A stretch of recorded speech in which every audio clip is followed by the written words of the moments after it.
Behind that unmoving face, I can tell you exactly what I was thinking the moment Colonel Adjutant Drevak leaned in and said it.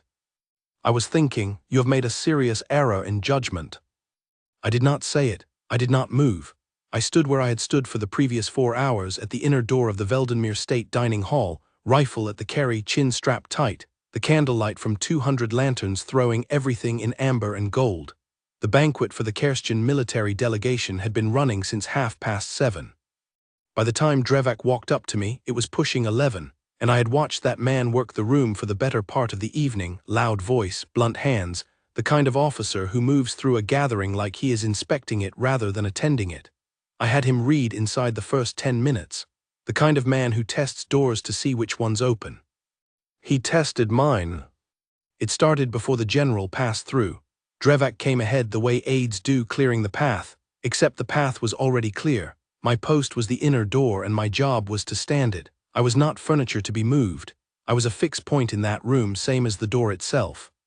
He stopped an arm's length from me, close enough that I could see the 4 rows of ribbons on his chest and the slight flush of wine at his collar. He looked me up and down the way a man looks at a piece of equipment he is not sure is positioned correctly. When General Harkin passes, he said, low but clipped, you will kneel. That is the custom for officers of his rank in the Kerstian service. I did not blink, I did not turn my head.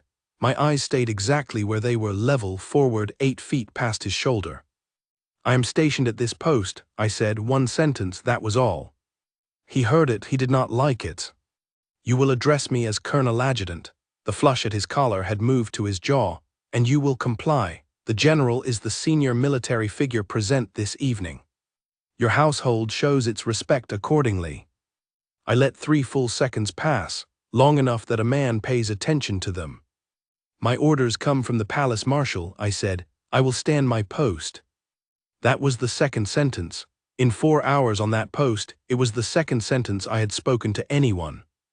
Drevak stepped back. He was not done, I could see it in the set of his shoulders, but a steward passed between us with a tray and the moment broke. He moved off toward the back of the room.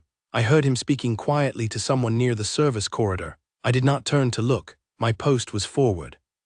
I was aware that several people nearby had gone still. A pair of household attachés standing by the side table had both turned away from their conversation.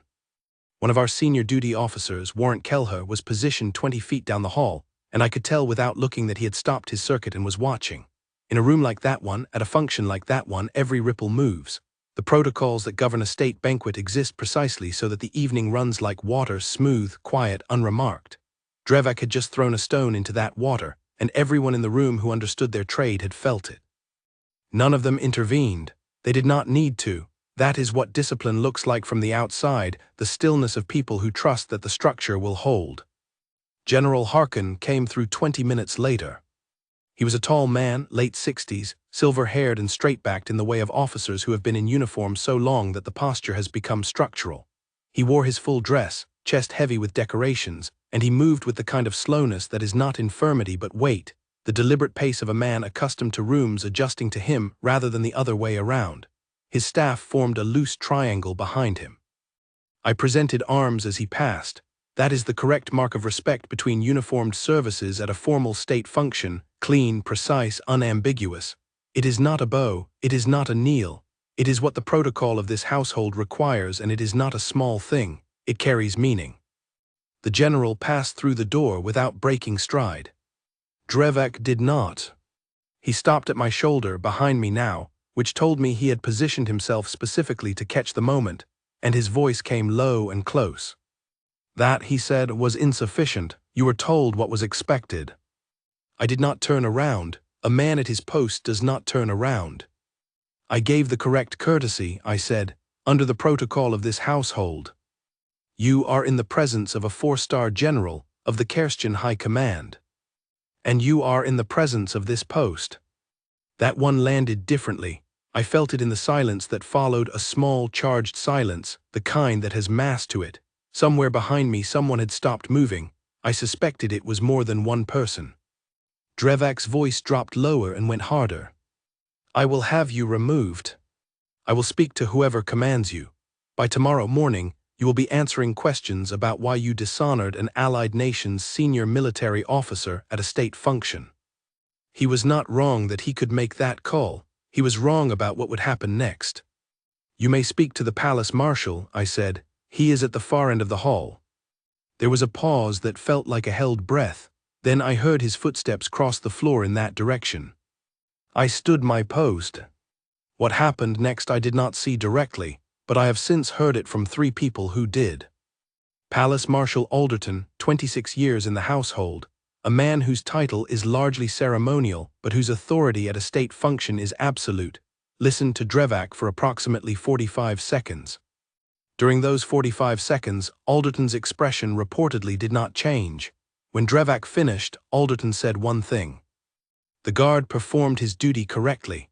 The protocol of this household is not subordinate to the customs of a visiting service. If you would like a copy of the standing orders, I will have one prepared for your morning briefing. Then he walked away. But the thing that closed it, the thing that no one in that hall forgot, came from the general himself. Harkin had not gone far. He had stopped near the far window to speak with one of our household ministers, and from that position he had a clean sightline back to the door. He had watched it, all of it. When Drevak returned from his conversation with Alderton, still carrying the rigid posture of a man who believes he has been wronged, Harkin stopped him with one hand on his forearm. The general did not raise his voice. A table and a half away, you would not have been able to hear the words, but those close enough told me afterward what he said. You went to another household's officer and demanded he alter his protocol in his own hall.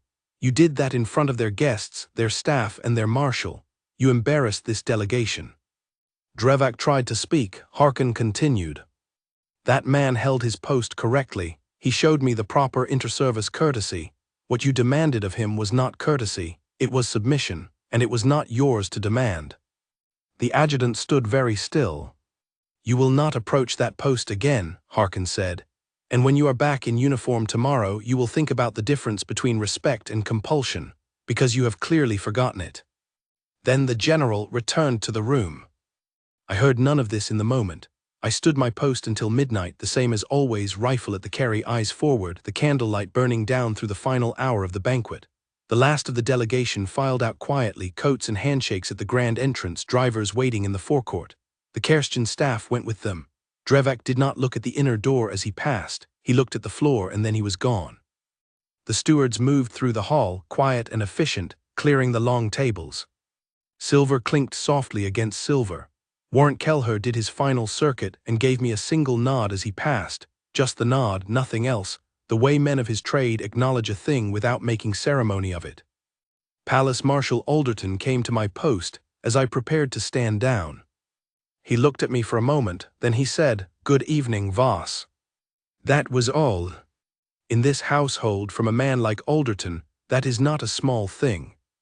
What Drevak had not understood, what men like him rarely understand, is that the discipline I carry at that post is not passivity.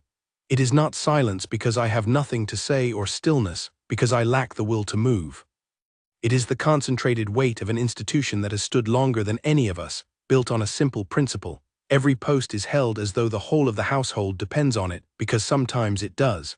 The man at the door does not kneel to a passing rank. He does not bend the protocol of his own household because a foreign officer raises his voice. He stands. The chain of command did not rally that night because I was worth defending. It rallied because the post was, because the principle was, because that is what a chain of command is for. I drove home at midnight with the city quiet around me and the weight of the bearskin still in my shoulders. I made tea. I sat at the kitchen table for a while, not thinking about Drevak, not thinking about the general's words to him. I would hear those second-hand in the morning and they would settle in me the way things like that do, slowly and completely. I sat there thinking about the post, about how the door had stayed held, about how the evening had ended the way every evening at that door should end, with the hall empty, the guests departed, and the post intact.